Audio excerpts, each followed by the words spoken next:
자, 도시화는 뭐냐? 도시처럼 되는 게 도시화거든? 그러면 정치, 경제, 사회, 문화의 중심지라고 하는데 우리가 지리론에 중심지론이란 말이 있어. 크리스탈러의 중심지 이론인데 뭐 고차 중심지는 저차 중심지보다 뭐 숫자가 작고 기능이 많이 물려있다 이런 거 있거든. 알겠습니까? 그러면 도시화는 다른 말로 바꾸면 도시처럼 바뀌는 거야. 알겠나? 그러면 도시적 생활 양식의 증가라고 얘기할 수 있어.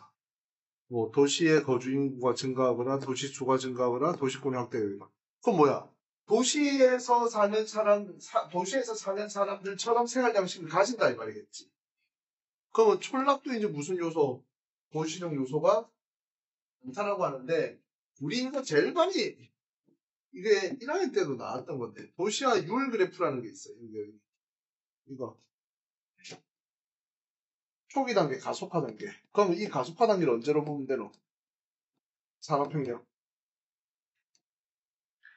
이 산업혁명에서 나오는 2000년도 요걸로 얘기하는 겁니다. 이해됐습니까?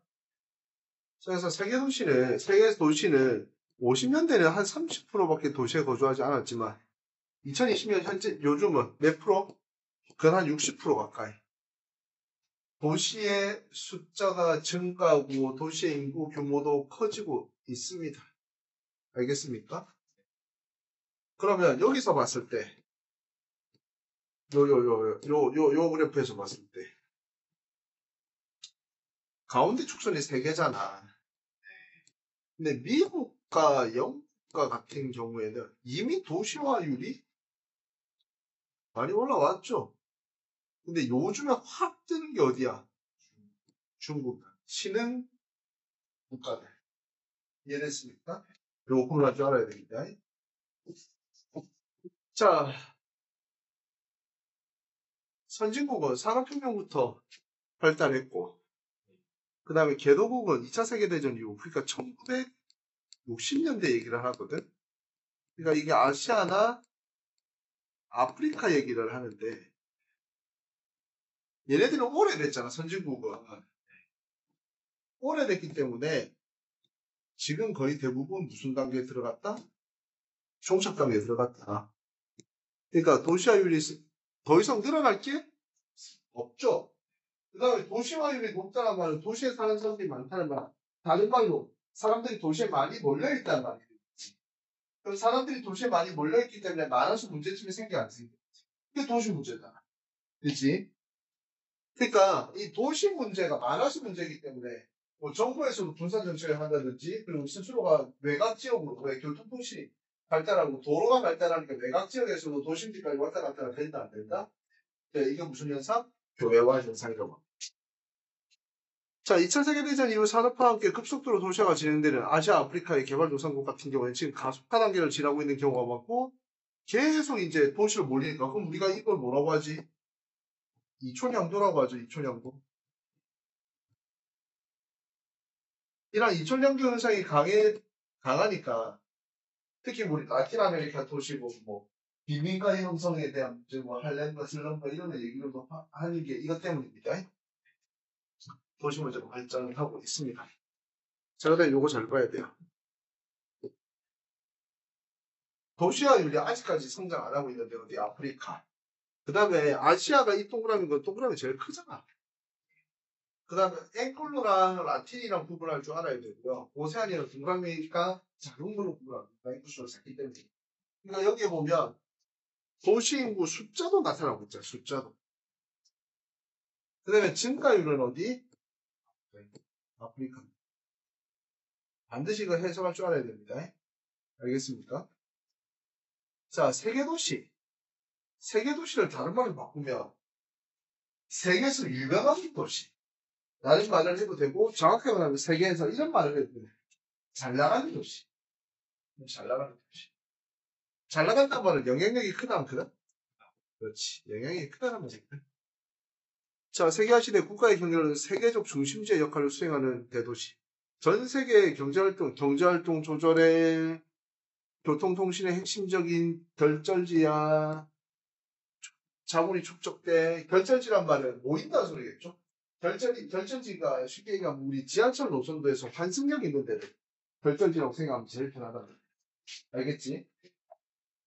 자, 그러니까 교통이 편리하다는 말은 경제활동의 세계화 왜 왔다 갔다 돼야 안 돼요?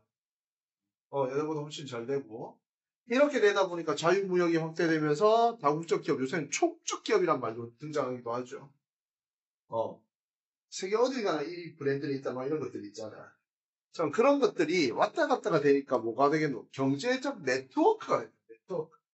그러니까 세계화에 의해서 뭐 자유무역과 세계화 WTO 체제, 세계 무역의 일상화. 그러면 서로가 서로 간의 경쟁이 더욱더 유발이 되고 이러한 경쟁 체제 속에서 자신들의 이익을 위해서 어떻게 합니까? 주변 경쟁하는 사람들과 아니면 우리가 협력할 사람들을 구하지. 주변 국가. 그러니까 경제협력체도 뭐 에이펙이라든지 EU라든지 그런 것들이 생기는 거 알겠습니다. 자, 그래서 세계적인 도시, 세계도시라고 하면 잘 나가야 된댔죠. 그래서 경제적인 측면에는 다국적 기업의 본사나 금융기관, 정치적인 거는 국제대회, 국제회의. 그러니까 우리 부산에서 에이펙 회의 했을 때 되게 그걸 크게 생각했던 게 저런 것들. 알겠나? 자, 그 다음에 문화적인 측면은 유명 기관, 뭐 스포츠. 그러니까 우리 뉴욕 하면 뉴욕 양키스 이런 것도 유명하지 않습니까? 그죠? 근데 도시 기반 시설은 교통이 보여야 되니까 국제공항 나와야 돼. 국제공항. 국제공항. 그래서 세계에서 제일 잘 나가는 도시 4개는 런던, 뉴욕, 도쿄, 파리. 이게 최상위 세계 도시라고. 그러니까 그 동네에서 가장 잘 나가는 도시가 그 블록, 어떻게 보면 블록별로 나누는 거다, 이가. 맞죠? 그러고, 이게 회사가 많잖아, 회사가. 회사가 많으니까 뭔 얘기를 해야 되냐면, 요거 이게 생산자 서비스업에 대한 얘기를. 일반적으로 우리가 서비스업 하면 우리가 쓰는 서비스업 생각하는데, 그것은 소비자 서비스업이라고 합니다. 그럼 회사가 쓰는 서비스업이 뭐겠냐? 생산자 서비스업이지. 그게 뭐다? 금융, 보험, 부동산, 회계, 연구, 개발, 이런 것들을 얘기합니다. 이해됐습니까? 여기 또 그것도 있네. 광고 이런 것도 돼. 됐죠?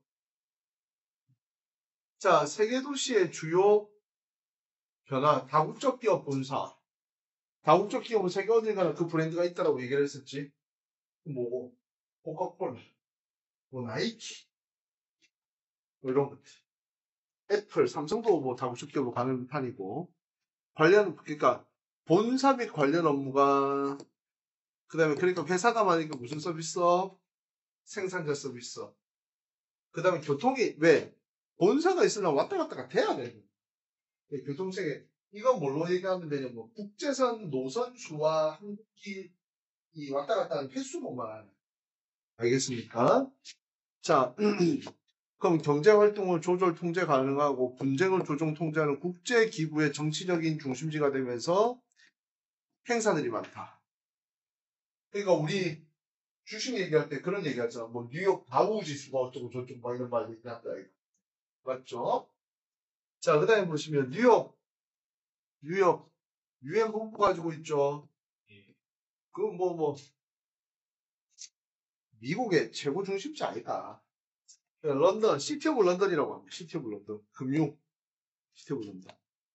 자, 도쿄, 제조 무역업체 본사 연구개발 기능 광고 디자인과 같은 생산자 서비스를 집중되어 있습니다. 그러니까 아시아에서는 최상위 도시가 도쿄라고 보시면 알겠습니까?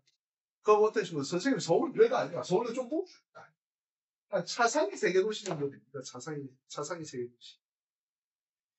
자, 근데 이게 세계도시의 문제점이 뭐냐면 도시의 양극화 현상이 좀 심하대. 자, 고소득층과 저소득층 간의 거주지 분리. 뭐 할렘과 슬럼가 이런 데 있잖아, 비오리가. 뭐 센트럴파크는 어떻고, 뭐 할렘은 어떻고, 막 이런 거 있죠. 뭐, 비싼 데가 진짜 많이 간대. 차이. 네, 도시 간의 양극화. 이게 세계화에 대한 문제점 얘기할 때 항상 나오는 말, 그 말이잖아요. 잘 사는 데는 계속 잘 살고 못 사는 데는 계속 못 사는 말. 그거 얘기하는 겁니다. 자, 그래서 세계 도시가 도시 체계를 가지고 있는, 봐봐. 차상위 세계 도시, 상위 세계 도시, 뭐 하위 세계 도시 이렇게 얘기를 하는데 그 동네에서도 중요한 데가 있을 거 아니야. 다르게 해서. 그러면 그 모이겠죠. 자, 도시의 규모와 기능에 따라서 계층이 형성이 되는데 지역이 다차원적으로 연결된다. 그러니까 우리가 아시아 하면 도쿄가 최상이지만 도쿄 주변에 있는 다른 도시들, 그리고 도쿄에 모든 게 다 있을 수는 없잖아. 맞죠? 자, 그래서 세계 도시의 계층성이 강화가 된다라고 얘기를 합니다. 그럼 아까 얘기했다시피 뭐야 이거 안 돼. 영향력, 승객수, 인구 규모, 연결망, 생산자 서비스업 집중 정도. 그만큼 얘네 어떻게 보면 전부 다 이거는 많이 억수로 어렵게 할 필요 없어. 중요도 높으면 당연히 모이는 집적도도 어떻게 되겠습니까? 이걸로 얘기하면 다 끝나. 그만큼 집적도가 높은 곳은 또 뭐가 많아? 세계적인 영향력을 갖추고 있을 수밖에 아이고 세계적인 영향력을 갖추고 있을 수밖에 없겠죠. 그럼 여기는 뭐야 안 뭐야? 모이니까 뭐가 되겠노? 허브의 역할은 개도국의 주요 도시에서는 뭐 어디고 모여가지고 뭐 어디에서 또 모여서 그게 또 어디로 가고 이렇게 된다. 그러니까 그런 거지. A라는 곳에서 B라는 곳으로 가기 위해서 비행기를 어디서 뭘 갈아태 비행기를 갈아탈 수 있다는 말은 교통이 집적돼 있다. 결정지란 말. 무슨 말인지 알겠습니까? 네. 자, 최상위 세계도시로 갈수록 도시의 수는 적어지고 기능이 많아지고 영향력은 커지면 이게 아까 뭐라래? 쌤이 아까 중심지 이론 이런 게 있었죠. 이게 중심지 이론.